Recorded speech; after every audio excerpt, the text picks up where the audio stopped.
All right, everybody, stand up straight, shoulders back, eyes here, and smile. So, Smile 2 just released and is very eager to see if it can make you grin from ear to ear. Okay, maybe not grin, but it wants to do something in between your ears.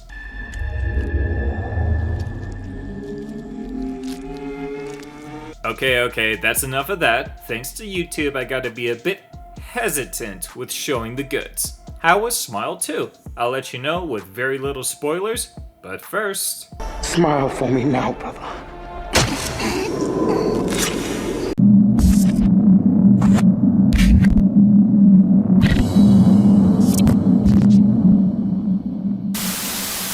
So Smile 2 picks up right after the first movie ends. If you need a little recap from the first movie, the Smile Demon takes a page from Samara's book and kills you in 7 days after you witness somebody brutally pressing Ctrl-Alt-Delete on their lives. The only way to get out of it, that we know of, is by brutally killing someone else in front of a witness. No witness, no dice. The Smile Demon can fuck with your reality very convincingly.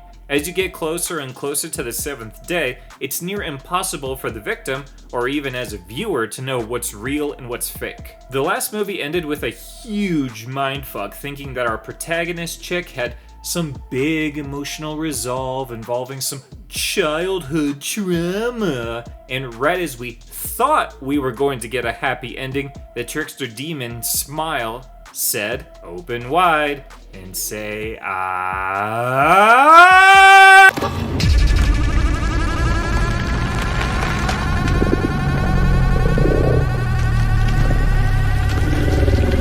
And the movie ends with our protagonist feeling a little bit thirsty for some gasoline, and then she warms herself up right in front of her ex, who is a cop, and he was the guy who got her a ton of info and backstory on the demon throughout the movie. So this movie starts off pretty solidly with our cop, but if you have seen even the slightest bit of promotion for Smile 2, you should know that the story ain't focused on him. So in a short bit of time, we jump to our main character, a popular singer named Sky Riley, played by Naomi Scott, who you may know from Aladdin.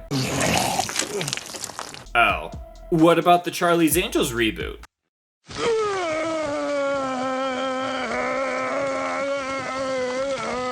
Okay, maybe she hasn't had the best picks of movies in my humble and obviously correct opinion, but hey, this is her horror debut! I know she's in a little horror short called Our Lady Lords, and I do love a good horror short, but I will still consider Smile 2 her big horror debut, so we should definitely give her a chance. And going off of her filmography, this is probably the best movie she's in where she has a significant part. Okay, I guess I jumped the gun there. Smile 2 is a pretty solid horror movie for 2024. I gotta start at the beginning because this was actually a pretty unique cinema experience for me. I don't know if any of you saw it opening night, but I got there like 5 minutes after the screen time stated, and there were like no trailers for other movies.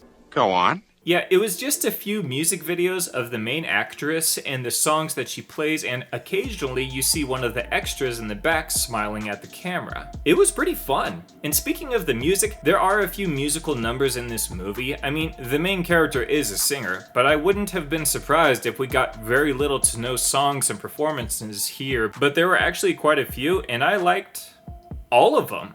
Gay, gay, gay, gay. Hey, see the damn movie for yourself. They are good. It's interesting that this year for horror, we have had a few bundles of movies with a very similar premise. Sometimes the exact same premise. The first, Omen and Immaculate, are both about giving birth to a demon baby, and those came out in the same month. Sting and Infested are both spider horror movies that came out in the same month in the US. By the way, I have reviewed almost all of those movies on my channel. Feel free to watch those after this and subscribe, my babies. And now with Smile 2. It makes you think of Trap and Joker 2 that came out earlier this year, except Smile 2 doesn't feel like a vanity project, and is pretty scary, and has better songs, and the better singer, and the better actress, and the better writing, and it fits, and you would actually want to watch it again.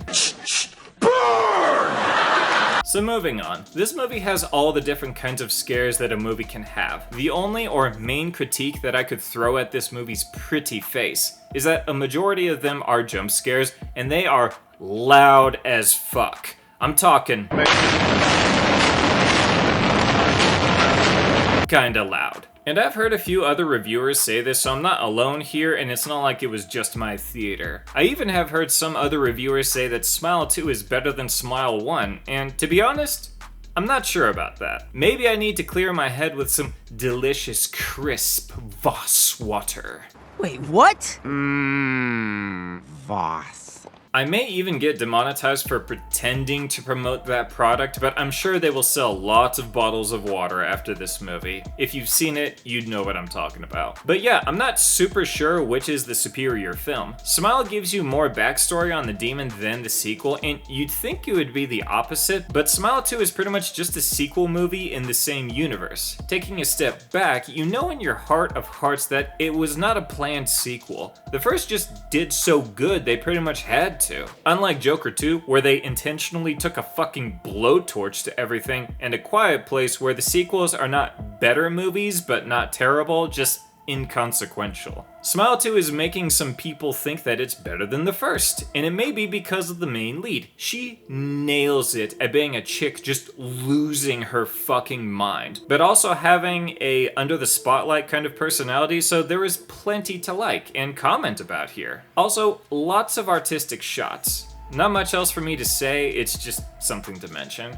Just to wrap this shit up, Smile 2 is a sequel that doesn't offer much as a franchise, but delivers in storytelling, creativity, scares, and I predict that this will go down as one of the best horror movies of the year for a lot of people. Smile 2 is worth a watch. And the fucking story. And of course, stay spooky. With a smile.